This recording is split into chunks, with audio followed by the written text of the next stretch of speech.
sampir.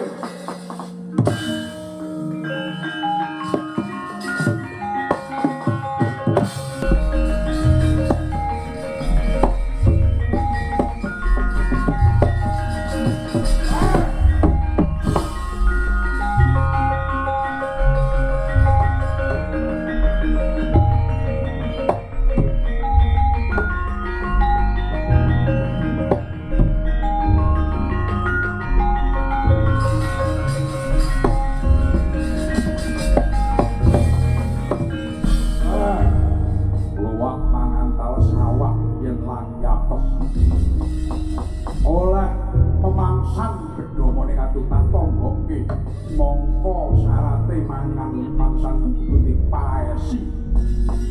paripaksa ora bisa mangan mergo bedomo Pak tonggoke gendenge kadalan ngono Pak apa iso bayi iki tak ijolke karo bedomo iso wae gorene baine.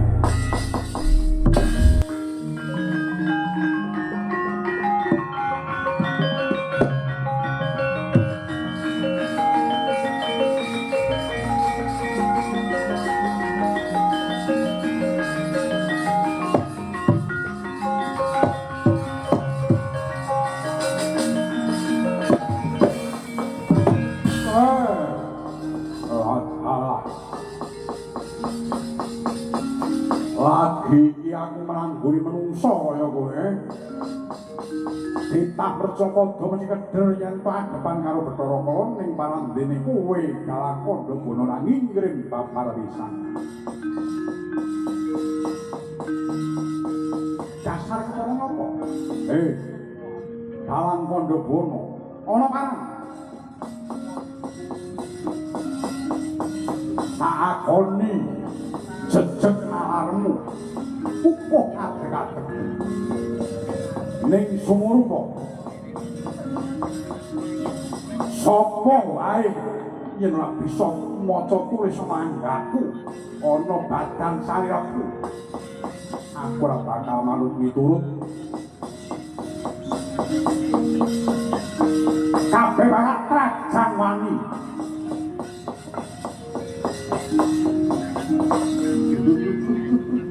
Bathara menungso kaya kowe kuwi titah kaya kowe kuwi anane ngumbar lan muja angkara murka anggepmu apa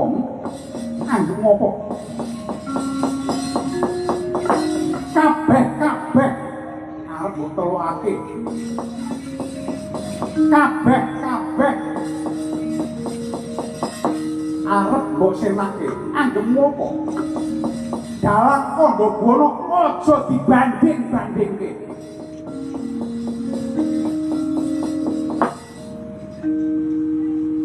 ora percaya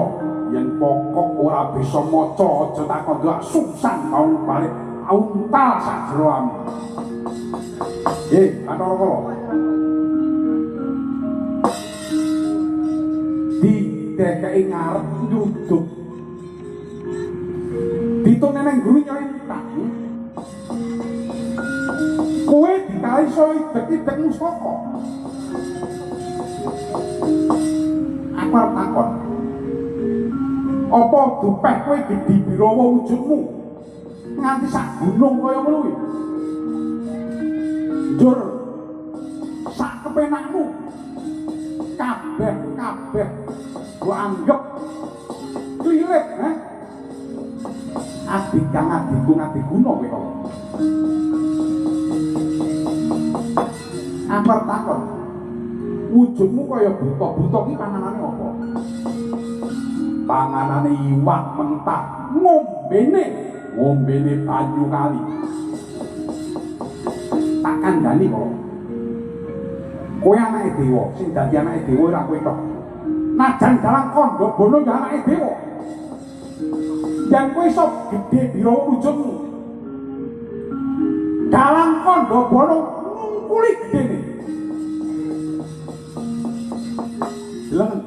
kowe iso mangan mentah pangananmu ku karo karena wujud buta ngombemu banyu kali nek wis aku Triwikrama dadi buta tontonan kala tontonan iki wujuding dalan sak gunung pitung gunung gedene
Jogeto